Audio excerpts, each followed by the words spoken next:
Sejam bem-vindos a mais uma aula do Escola Bíblica do podcast do Projeto Orar Sem Cessar. Eu sou Michele Munaretti e se for o seu primeiro contato com o Projeto Orar Sem Cessar, te convido a conhecer as orações dos Salmos no site www.projetoraissemcessar.com ou na nossa página do Facebook e Instagram. Ouça também no Spotify. Hoje nós vamos continuar nossa escola bíblica estudando os evangelhos. Vamos falar sobre Jesus através dos evangelhos. Vamos fazer a comparação dos 4 evangelhos, falando dos seus propósitos, ênfase e características. Ainda vamos ver Cristo figurado no Apocalipse. Bem, eu não preciso nem dizer que o personagem mais importante dos evangelhos é o Senhor Jesus. Os autores dos 4 livros registraram com detalhes os fatos mais importantes da vida do Messias. Que saibamos, Jesus nunca escreveu qualquer obra literária. Entretanto, os seus feitos, suas obras, palavras, ensinamentos durante os 3 anos do seu ministério se encontram relatados em partes. Eu digo em parte porque sabemos que o Senhor Jesus fez muito mais do que aquilo que está escrito em todos os 4 evangelhos. Do seu nascimento até sua morte, Jesus é o personagem mais conhecido e popular das Escrituras. Tudo gira em torno dele. Ele é o centro, a figura mais impressionante nas páginas do Novo Testamento. Dos 3.779 versículos que há nos 4 evangelhos, mais de 50%, uma média de 1934, foram proferidos por Jesus. Mateus e Lucas descrevem a genealogia de Cristo. Eles, como também Marcos, nos falam da tentação de Jesus. João descreve o episódio do primeiro milagre de Caná. Cada autor compartilha conosco histórias, acontecimentos, lágrimas, alegrias e vitórias que marcaram a vida do Messias. Podemos, através da pena de cada evangelista, ver Jesus 100% Deus e 100% homem. Damos glórias a Deus por termos esses 4 evangelhos à nossa disposição, pois não há outros escritos sobre a vida de Jesus, a não ser menções. Poucos que viveram nos seus dias relataram algo sobre ele. Devemos estudar bem e guardar em nossos corações as palavras dos evangelistas. São para nós obras literárias, inspiradas e ungidas pelo Espírito Santo sobre a vida de Cristo, nosso Salvador. Agora nós vamos comparar os 4 evangelhos.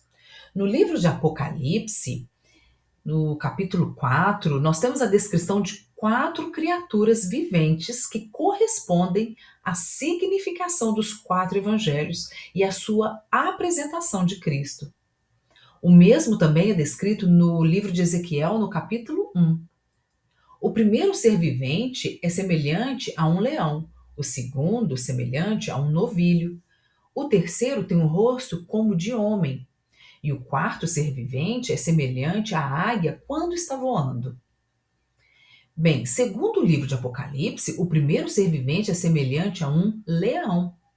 O livro de Marcos representa esse leão, pois inicia com a mensagem voz do que clama no deserto, como um rugido de um leão. Jesus é conhecido como o leão da tribo de Judá, por ser o rei e por sua família pertencer à tribo de Judá. Assim como o leão tradicionalmente é conhecido como o rei dos animais. Você sabia que Marcos não foi um dos 12 discípulos de Jesus? Ele foi um dos seguidores de Jesus, mas não fez parte do grupo dos 12. Marcos, no entanto, estaria entre os chamados 70 discípulos que foram enviados por Jesus de 2 em 2 para pregarem a boa nova, conforme está escrito no livro de Lucas, no capítulo 10. Marcos, escritor do mais antigo dos relatos evangélicos, era filho de Maria de Jerusalém, em cuja casa Pedro se refugiou após ser libertado do cárcere. Ele era primo de Barnabé. Acompanhou Paulo na sua primeira viagem a Roma e esteve próximo dele durante a sua prisão em Roma. Depois tornou-se discípulo de Pedro. Seu evangelho é reconhecido como o mais antigo. A ele é atribuída a fundação da igreja em Alexandria. Marcos prega para os gentios. O livro de Marcos foi escrito em grego, era a língua comum do mundo romano. O propósito do livro, a mensagem central do livro de Marcos, é que Jesus é o Filho de Deus e o Messias prometido. Ele veio para trazer salvação e restauração, e aqueles que creem nele são chamados a segui-lo e a viver uma vida de discipulado. O livro também enfatiza a importância da fé em Jesus e a necessidade de se arrepender e de se voltar para Deus. O Evangelho de Marcos provavelmente foi escrito para apresentar a vida de Jesus a cristãos que não eram judeus. A ênfase do livro de Marcos está na imagem de Jesus como servo sofredor. As características do livro estão no versículo-chave de Marcos, no capítulo 10, versículo 45, que está escrito: porque o Filho do Homem também não veio para ser servido, mas para servir e dar a sua vida em resgate de muitos. No Evangelho de Marcos, Jesus é visto como poderoso obreiro, mais do que como mestre, mais atos do que palavras. Já o segundo ser vivente é semelhante a um novilho. O livro de Lucas representa o novilho ou touro, iniciando a mensagem descrevendo o sacrifício do sacerdote Zacarias no templo, em que eram imolados os bois nos rituais judaicos. Você sabia que Lucas também não foi um dos 12 discípulos de Jesus? Lucas foi um discípulo e companheiro de Paulo. Ele era um médico de origem grega e um intelectual da sua época. Lucas é ainda o único dos 4 evangelistas que não nasceu em Israel. Aliás, no seu relato evangélico, ele se dirige prioritariamente aos cristãos de fora da Terra Santa, em especial aos gregos, como propagador da mensagem de Cristo. Ao contrário de Mateus e João, por exemplo, Lucas não conheceu Jesus pessoalmente. Ele começou a abraçar a fé cristã por volta do ano de 40, depois que Jesus já tinha ressuscitado e ascendido aos céus. No entanto, conheceu Paulo, de quem foi discípulo direto. O propósito do livro, o propósito do livro, Lucas apresenta o seu evangelho como se fosse lido principalmente para um público gentio.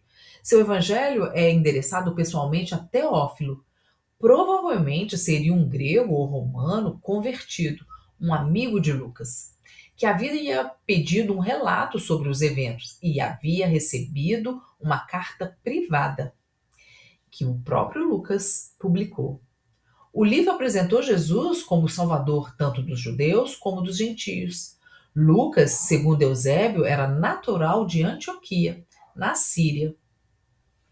A ênfase do livro de Lucas está na compaixão, inclusão e redenção.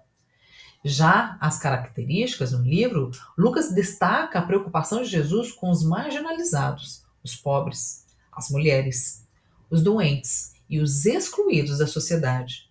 Podemos dizer que o Evangelho de Lucas é conhecido como o Evangelho dos pobres. Esse exemplo nós encontramos na parábola do rico e Lázaro. Já o terceiro ser vivente é semelhante a um homem, conforme está escrito no livro de Apocalipse. O livro de Mateus representa esse homem, pois inicia-se com a genealogia de Jesus. Mateus é o primeiro dos 4 evangelhos e mostra como Jesus era o Salvador prometido por Deus no Antigo Testamento. O evangelho faz muitas referências a profecias cumpridas por Jesus. A história do chamado de Mateus é muito parecida com a história de um homem chamado Levi, relatada no livro de Marcos e Lucas. Nos 3 evangelhos, essa história aparece no mesmo lugar, depois da cura de um homem paralítico que tinha sido descido do telhado da casa de Pedro pelos seus amigos. Por isso, é bastante provável que Mateus e Levi eram a mesma pessoa.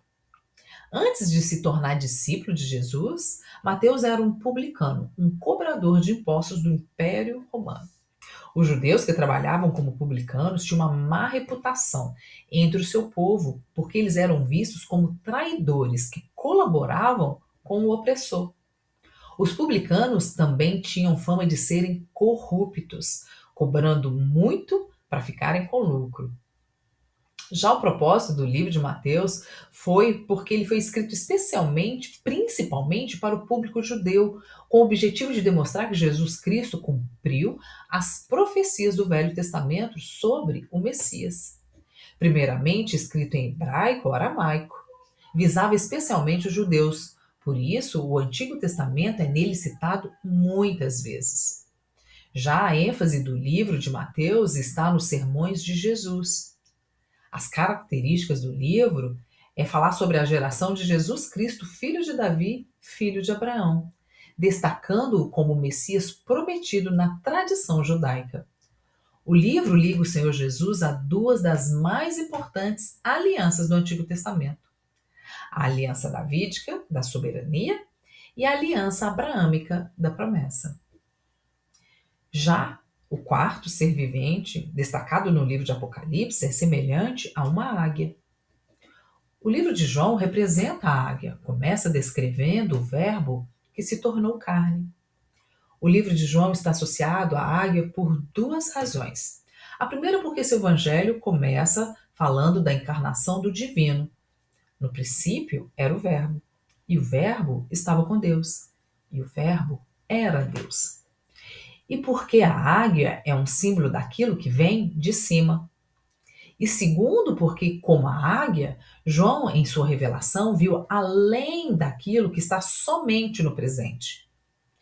João era filho de Zebedeu e provavelmente de Salomé. Seu irmão Tiago também era um dos 12 discípulos de Jesus.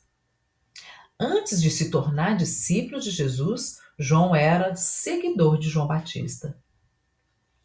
A tradição cristã associa Salomé como sendo irmã de Maria, mãe de Jesus, o que faria de João primo do Senhor Jesus.